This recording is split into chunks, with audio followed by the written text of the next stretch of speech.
আলহামদুলিল্লাহ।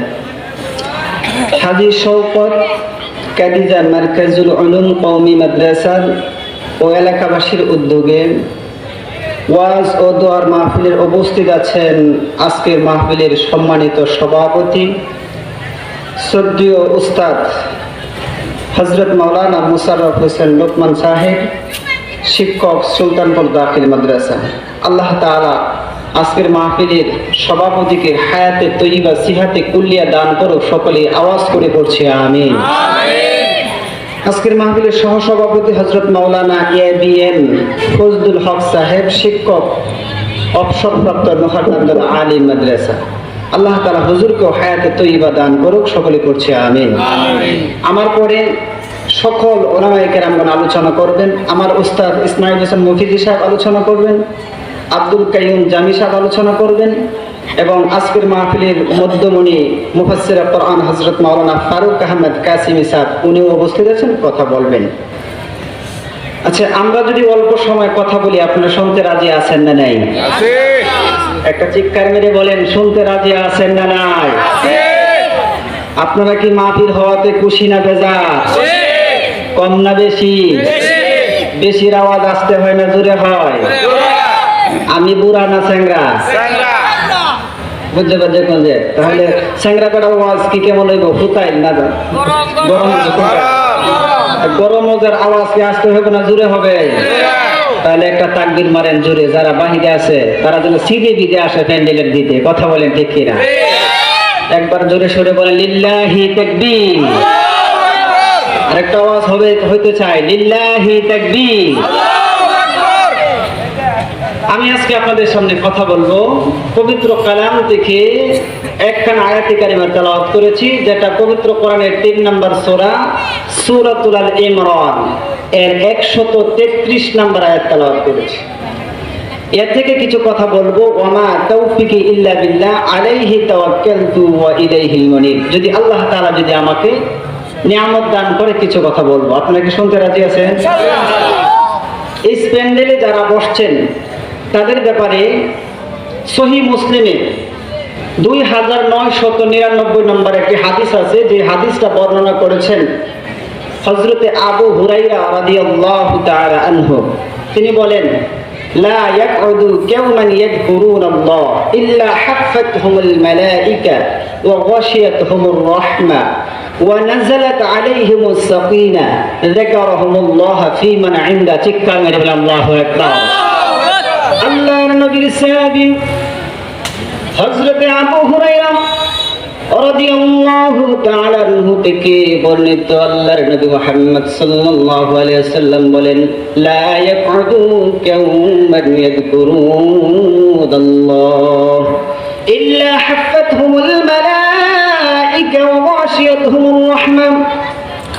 যারা কোরআন এবং হাদিসের আলোচনা শোনার জন্য কোন একটা জায়গায় যখন বসে যায়, তখন এই জায়গার চতুর্দিক থেকে আল্লাহ তাআলা রহমতের ফেরেশতা দ্বারা বেষ্টন করে দেয়। সুবহানাল্লাহ। শুধু বেষ্টনই করে না, বরং ফেরেশতারা তাদের জন্য আল্লাহর কাছে মাগফিরাত চায়। আমাদের গুনার জন্য ফেরেশতারা আল্লাহর কাছে কম আছে। সুবহানাল্লাহ। শুধু তাই নয়,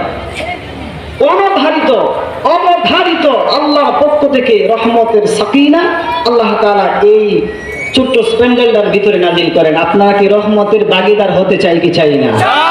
আওয়াজ করে বলেন, হতে চাই কি চাই না? বলেন। আপনাদেরকে বারবার আওয়াজ করতে বলতেছি, এই জবান দিয়েছেন কে? আল্লাহ। বিশ্বাস হয়তো? তাহলে এই জবান যদি আল্লাহ দিয়ে থাকেন, তা আল্লাহকে ডাক দিতে কোনো লজ্জা আছে নাকি? তাহলে আপনারা আল্লাহ নাম বলতে এত ভয় পাইতেছেন কেন? ভয় নাই। কারণ আমরা যখন নির্বাচনে যাই তখন মানুষ জোরে সোরে, যদি শরীরে শক্তি থাকে 100 গ্রাম, তো শিক্ষার মারে 1 কেজি উঠবে, ঠিক না বলেন? কেন মারে? শুধু একটা চা খাইবে, এই কারণে। আর এটা কিন্তু চা খাওয়ার মাহফিল না।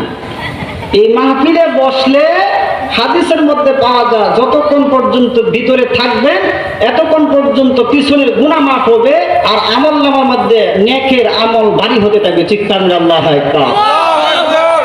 তাহলে আমরা এখানে কি যারা বসছি আমরা কি ক্ষতিগ্রস্তের মধ্যে আছি নাকি? আমরা কিন্তু ক্ষতিতের মান নাই। যারা দূর থেকে শুনতেছে মাইকের আওয়াজ এরা ক্ষতিগ্রস্তের মধ্যে আছে। এরা শুধু বক্তার কণ্ঠ শুনবো, বক্তা যদি দুধমতে কিছু কইতে রে যাই ধর না এটা বাদ যেন আছে এনই। আর যারা এখানে বসছেন তারা কাটি ইমানদার। আপনারা আল্লাহ পাকের একটি নিজাম রহমতের ভিতরে আছেন, এতে আমরা খুশি। আমরা অল্প সময় কথা বলবো, আল্লাহ তাআলা যেন আমাকে এই গণ্ডির ভিতর থেকে সঠিক কিছু কথা আমাকে বলার তৌফিক দান করুক। সকলে পড়ছি আমিন। আমি কথা বলবো কোরআন থেকে, আমি কথা বলবো হাদিস থেকে। আমি বানোয়াট কথা বলবো না। কেন বলবো না? কারণ বানোয়াট কথা মিথ্যা হয়, আর কোরআন এবং হাদিস ছাড়া কথা পরিপূর্ণ সত্য বলে স্বীকার করা যায় না। এটা মিথ্যাও হতে পারে, সত্যও হতে পারে। এই জন্য আমি এমন এক গ্রন্থ থেকে কথা বলবো যা সত্য মিথ্যার পার্থক্য করে শুধুমাত্র সত্যটাকে রিপেয়ারিং করে কোরআনে আল্লাহ তুলেছেন। এই সত্য কথা শুনতে রাজি না আমরা? কোরআনুল কারীমের 41 নম্বর সূরা, সূরার নাম হচ্ছে সূরাতুল হামিম সিজদা। আর এই সূরাটাকে আরেকটা নামে তাফসীরের মধ্যে পাওয়া যায়, সেই সূরাটার নাম হলো সূরাতুল ফুসসিলাত, আয়াত নাম্বার 33। আল্লাহ তাআলা বলছেন, আল্লাহ তাআলা বলেন, وَمَا أَحْسَنُ قَوْلًا مِّمَّن دَعَا إِلَى اللَّهِ وَعَمِلَ صَالِحًا وَقَالَ إِنَّنِي مِنَ الْمُسْلِمِينَ। চিৎকার করে বলে আল্লাহু আকবার। আল্লাহ ডাকে বলেন, وَمَا أَحْسَنُ قَوْلًا مِّمَّن دَعَا إِلَى اللَّهِ। ওই দায়ীর চাইতে, ওই বক্তার চাইতে আসমানের নিচে জমিনের উপরে এর চাইতে ভালো কথা কেউ বলতে পারে না, যে কেবলমাত্র আল্লাহর কোরআন থেকে কথা বলবে আর নবীজির নির্ভেজাল কথা বলবে। এর চাইতে সত্য কথা আসমানের নিচে জমিনের উপরে কোন মানুষ বলতে পারে না।